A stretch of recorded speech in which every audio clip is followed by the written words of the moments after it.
또 내가 늦어서 회의가 지연됐잖아. 팀장님의 말이 귓가에 맴돌았습니다. 분명 제 실수였지만 그 말 한마디가 하루 종일 제 기분을 가라앉혔어요. 퇴근길 무거운 마음으로 엘리베이터를 기다리는데 옆에서 누군가 말을 걸었습니다. 오늘 늦게까지 일하셨네요. 덕분에 저도 덜 외롭게 야근했어요. 같은 부서 신입사원이었습니다. 단순한 인사말이었지만 그 덕분에라는 말 한마디가 제 마음을 따뜻하게 해주었어요. 문득 깨달았습니다. 말이란 게 이렇게 강력한 힘을 가지고 있구나. 여러분도 이런 경험 있으시죠? 어떤 사람과 대화하면 시간 가는 줄 모르고 에너지가 충전되는 반면 또 어떤 사람은 말 한마디만 나눠도 피곤해지는 경우가 있습니다. 이건 단순히 그 사람의 성격 탓일까요? 아닙니다. 바로 말투의 차이 때문입니다. 오늘은 제가 직접 경험하고 변화를 느낀 원수의 마음도 내 편으로 만들 수 있는 예쁘게 말하는 방법 4가지를 여러분과 나누려고 합니다. 특히 첫 번째로 말씀드릴 말투만 실천해도 여러분의 가정, 직장, 모든 인간관계가 원만하게 바뀔 것이라 확신합니다. 여러분, 오늘도 행운을 찾아 헤매고 계신가요? 로또 번호 고르느라 고민하셨나요? 더 이상 고민하지 마세요. 진짜 행운의 버튼은 바로 유튜브 구독과 좋아요 버튼이랍니다. 마음에 드신다면 구독과 좋아요로 응원해 주세요. 구독은 오른쪽 하단에 있습니다. 자, 이제 본격적으로 예쁘게 말하는 방법에 대해 알아볼까요? 첫 번째 방법 때문에 대신 덕분에라고 말하기. 지난주 금요일, 저는 중요한 발표를 앞두고 있었습니다. 모든 준비를 마치고 발표 자료를 프린트하려는데 프린터가 고장났다는 메시지가 떴어요. 당황한 저에게 동료가 다가와 물었습니다. 무슨 일이에요? 프린터가 고장나서 자료를 못 뽑고 있어요. 그러자 동료가 자신의 노트북으로 자료를 열어보더니 몇 가지 오타를 발견했습니다. 프린터 고장 덕분에 이 오타들을 발견할 수 있었네요. 제가 수정해서 제 컴퓨터로 프린트해 드릴게요. 순간 제 마음이 확 풀렸습니다. 프린터 고장 때문에 시간을 낭비했다는 부정적인 생각에서 프린터 고장 덕분에 실수를 바로잡을 수 있었다는 긍정적인 관점으로 바뀐 거죠. 이처럼 때문에와 덕분에는 같은 상황을 완전히 다르게 해석하게 만듭니다. 때문에는 책임을 전가하고 부정적인 감정을 불러일으키지만 덕분에는 감사함과 긍정적인 에너지를 전달합니다. 사실 저도 처음에는 이 말이 너무 억지스럽게 느껴졌어요. 내가 늦게 와서 회의가 지연됐어. 라는 말을 내가 늦게 온 덕분에 다른 안건을 먼저 처리할 수 있었어. 라고 바꿔 말하는 게 어색했거든요. 하지만 이건 우리만의 문제가 아닙니다. 우리나라는 예로부터 체면과 평판을 중요시하는 문화가 있어 자신의 실수를 인정하기 어려운 경향이 있습니다. 끊임없는 비교와 평가 속에서 실수를 인정하면 약점으로 비춰질까 두려운 거죠. 거기에 요즘 세상은 어떤가요? SNS에는 자랑이 넘쳐나고 끊임없이 비교하고 평가하는 문화가 더 심해졌습니다. 그래서 자연스럽게 자신의 잘못은 숨기고 뭐뭐 때문에라는 말로 책임을 돌리는 게 익숙해진 것 같아요. 하지만 너 때문에 이렇게 됐잖아라는 표현은 결국 상대방에게 죄책감과 부담만 줄 뿐 정작 중요한 게 무엇인지 잊게 만듭니다. 반면 덕분에라는 한마디는 분위기를 싹 바꿔줍니다. 오늘 늦었지만 덕분에 내가 먼저 준비할 시간도 생겼어. 실수했지만 덕분에 더 중요한 문제를 발견했네. 비가 와서 야외 활동을 못했지만 덕분에 오랜만에 실내에서 좋은 대화를 나눌 수 있었어. 이렇게 상황을 긍정적으로 해석해 주면 듣는 사람도 아, 나 때문에 문제가 생겼다고 욕하는 게 아니구나 하고 안심하게 됩니다. 덕분에 라는 말은 듣는 사람뿐만 아니라 말하는 사람에게도 긍정적인 마음가짐을 갖게 합니다. 부정적으로만 보였던 상황에서 좋은 점을 찾게 되고 어떻게 하면 문제를 해결할 수 있을지 함께 고민하게 되죠. 제 경험을 나눠볼게요. 지난달 친구와의 약속에 제가 30분이나 늦었습니다. 평소 같았으면 미안해, 버스가 안 와서 라고 변명했을 텐데 그날은 용기를 내어 이렇게 말했어요. 늦어서 미안해. 내가 먼저 와서 자리 잡아준 덕분에 우리가 이렇게 좋은 자리에서 만날 수 있게 됐네. 친구의 표정이 밝아지는 걸 볼 수 있었어요. 그리고 저도 죄책감 대신 감사함을 느끼며 더 즐거운 시간을 보낼 수 있었습니다. 원망은 독이 되어 자신에게 돌아오고 감사는 꽃이 되어 주변을 물들인다는 옛말이 있습니다. 힘들겠지만 오늘부터 천천히 때문에 대신 덕분에 라는 말로 따뜻한 마음을 전해보는 연습을 해보세요. 일주일만 실천해 보세요. 기분 자체가 달라지는 걸 몸소 느끼실 겁니다. 두 번째 방법 말 끝에 감사하겠습니다를 붙이기. 얼마 전 아파트 엘리베이터에서 이런 문구를 봤습니다. 뛰지 마세요. 손대지 마세요.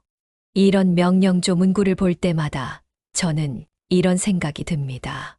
천천히 걸어주시면 감사하겠습니다.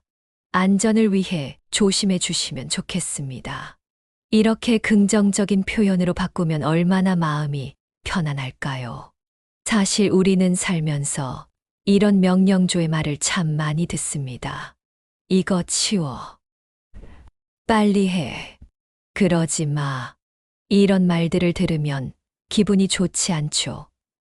누구든 본능적으로 강압적인 분위기에서는 마음의 문을 닫아버리게 됩니다. 말이 부드러우면 마음도 부드러워집니다. 우리도 일상에서 조금만 표현을 바꿔보면 놀라운 변화를 경험할 수 있어요. 예를 들어볼까요? 이거 좀 치워주세요.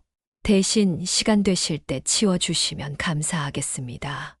이거 좀 도와줘. 대신 잠시 도와주실 수 있으면 정말 고맙겠습니다. 똑같은 부탁인데 듣는 사람의 마음이 한결 편안해지지 않나요? 이유는 단 한 가지입니다. 바로 말 속에 선택권이 들어있기 때문입니다. 부탁하는 말에는 당신의 의견을 존중한다는 마음이 들어있기 때문이죠. 더 놀라운 것은 이렇게 말만 바꿔도 기분뿐 아니라 상대방이 우리 부탁을 들어줄 가능성이 훨씬 높아진다는 사실입니다. 실제로 부드럽게 부탁하는 말투로 말하는 사람들을 보면 세 가지 특별한 공통점이 있습니다. 첫 번째는 부드러우면서도 분명한 의사 전달을 한다는 점입니다. 마음을 열게 하는 따뜻한 표현을 쓰면서도 자신이 전하고 싶은 생각이나 감정을 명확하게 표현합니다. 특히 말에 논리가 있기 때문에 듣는 사람의 마음이 절로 열리게 됩니다. 두 번째는 말 한마디, 한마디를 정말 신중하게 고른다는 점입니다. 특히 상대방이 불편해할 수 있는 표현은 피하고 대신 기분 좋은 말, 편안한 말을 찾아 사용합니다. 세 번째는 놀라운 공감 능력이 있다는 점입니다. 내가 저 말을 들으면 어떤 기분이 들까? 상대방은 지금 어떤 마음일까? 늘 이런 생각을 하면서 말하는 버릇이 있습니다. 이런 마음가짐이 있으니 자연스럽게 말투로 드러나는 것이죠. 우리는 살면서 이렇게 해, 저렇게 해라는 말을 참 많이 듣게 됩니다. 당연히 상명하복에 익숙한 우리나라 문화 때문에 어릴 때는 부모님으로부터 그리고 회사에서는 직장 상사로부터 명령조에 익숙할 수밖에 없습니다. 하지만 그래서 더더욱 누구나 명령받기보다는 존중받고 싶어 하는 것 같습니다. 그래서 제가 여러분께 작은 제안을 하나 드리고 싶습니다. 오늘부터 말씀하실 때 문장 뒤에 이렇게 해주시면 정말 감사하겠습니다 라는 말을 한 번씩 더 해보시는 건 어떨까요? 처음에는 조금 어색하고 말이 길어진다고 느끼실 수 있지만 똑같은 부탁이라도 상대방이 받아들이는 느낌이 완전히 달라지고 상대방의 태도도 180도 달라질 것입니다. 제 경험을 나눠볼게요. 지난 주말 남편에게 평소처럼 쓰레기 좀 버려주어라고 말하려다가 쓰레기 버려주면 정말 고맙겠어요 라고 말했습니다. 남편의 반응이 확실히 달랐어요. 평소에는 알았어 라고 하면서도 미루곤 했는데 그날은 바로 쓰레기를 버리러 나갔거든요. 작은 변화였지만 효과는 놀라웠습니다. 무엇보다 상대방의 마음도 다치지 않으며 내가 원하는 바를 잘 전달할 수 있는 현명한 방법이 되어 주었습니다. 세 번째 방법, 항상 긍정적으로 말하기. 여러분, 요즘같이 추운 겨울날 따뜻한 실내로 들어와서 바로 내뱉는 말, 혹시 기억하시나요? 어떤 사람은 아이고, 밖에 너무 춥네, 죽겠다 라고 말하고 또 어떤 사람은 아, 여기 너무 따뜻하고 좋다 라고 말합니다. 같은 상황인데도 순간의 감정을 사람마다 이렇게나 다르게 표현한다는 게 참 신기하지 않나요? 심지어 무심코 내뱉는 이런 말 습관이 우리 삶에 생각보다 많은 영향을 미친다는 사실이 여러 연구를 통해 밝혀졌습니다. 우리가 하는 말은 단순히 소리를 내는 것뿐만 아니라 우리의 감정과 기분에도 직접적인 영향을 준다고 합니다.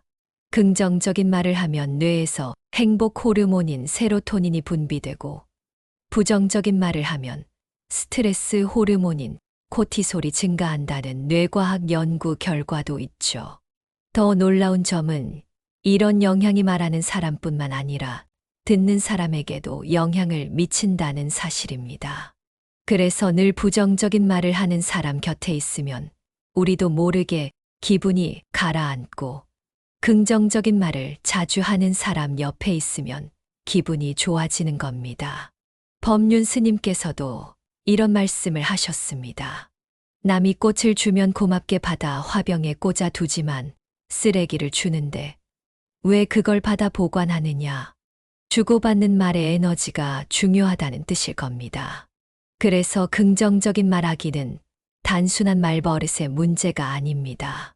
우리의 건강과 행복, 그리고 주변 사람들의 삶의 질까지 좌우하는 아주 중요한 습관인 거죠. 그럼 어떻게 하면 더 긍정적으로 말할 수 있을까요? 사실 생각보다 어렵지 않습니다.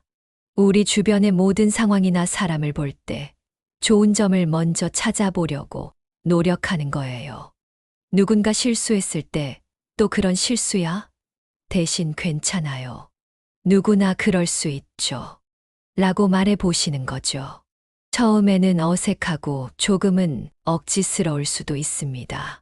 하지만 이런 긍정적인 말 한마디 한마디가 쌓이다 보면 놀랍게도 우리의 인생이 조금씩 달라지는 걸 경험하실 수 있을 거예요. 제 경험을 나눠볼게요. 몇 달 전 저는 매사에 부정적인 말을 많이 하는 사람이었습니다. 오늘 날씨 너무 덥네. 이 일은 너무 어려워. 시간이 부족해 같은 말들이 입에 붙어 있었죠. 그러다 우연히 읽은 책에서 긍정적인 말하기의 중요성을 알게 되었고 21일 동안 긍정적인 말하기 도전을 시작했습니다.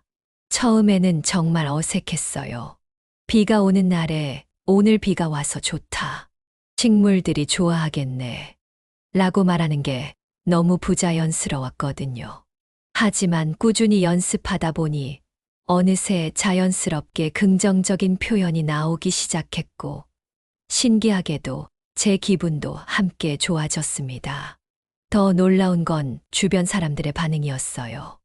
예전에는 제가 말을 시작하면 슬쩍 자리를 피하던 동료들이 이제는 제 이야기에 웃으며 반응해 주더라고요.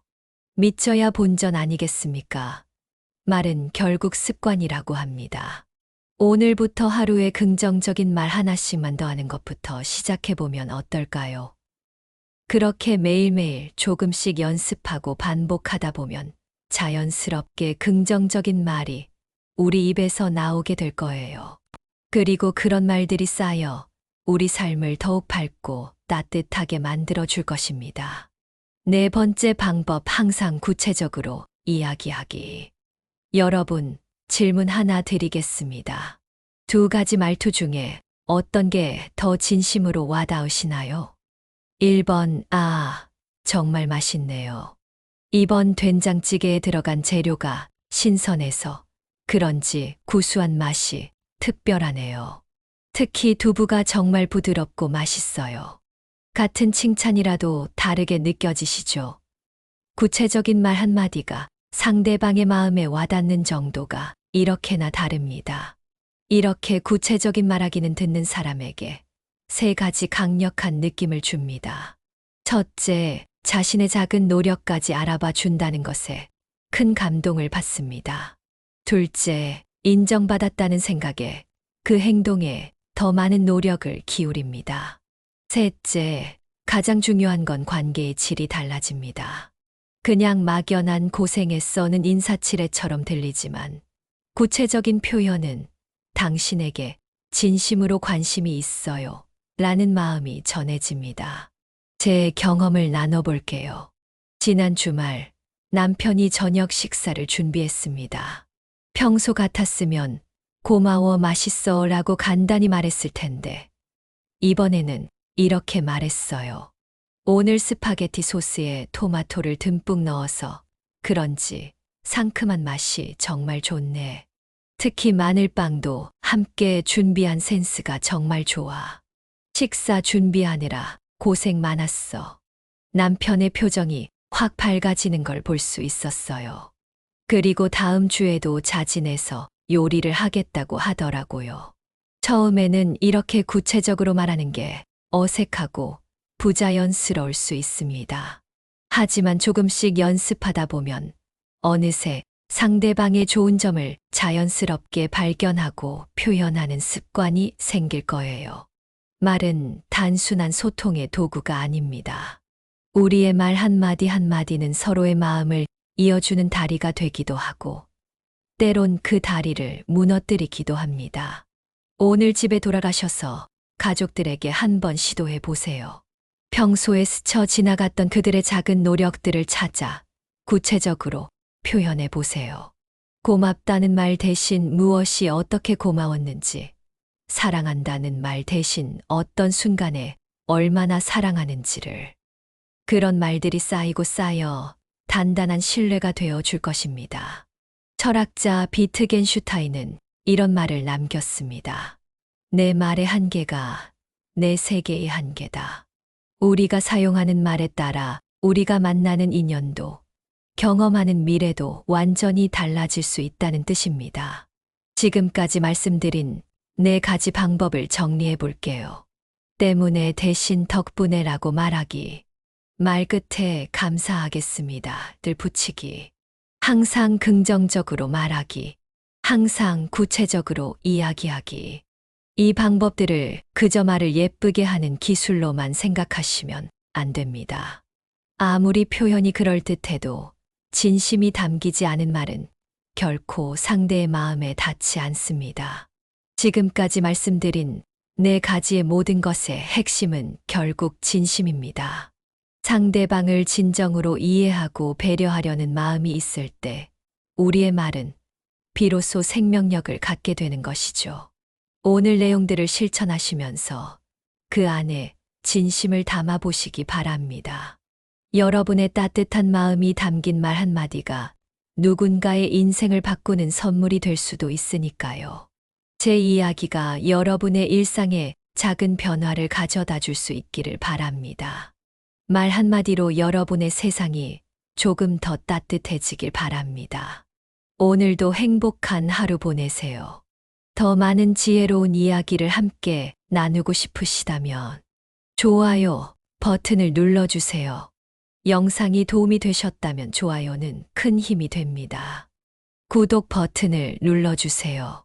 종 모양 알람 버튼을 눌러 전체 알림부로 설정해 주세요. 새로운 영상이 올라올 때마다 가장 먼저 만나보실 수 있습니다. 댓글로 여러분의 생각을 나눠주세요. 다음에 다루었으면 하는 주제나 고민이 있다면 댓글로 남겨주세요. 여러분의 의견이 다음 영상의 소중한 밑거름이 됩니다. 앞으로도 삶에 도움이 되는 의미 있는 이야기로 찾아뵙겠습니다. 함께 해주셔서 감사합니다. 다음 영상에서 만나요.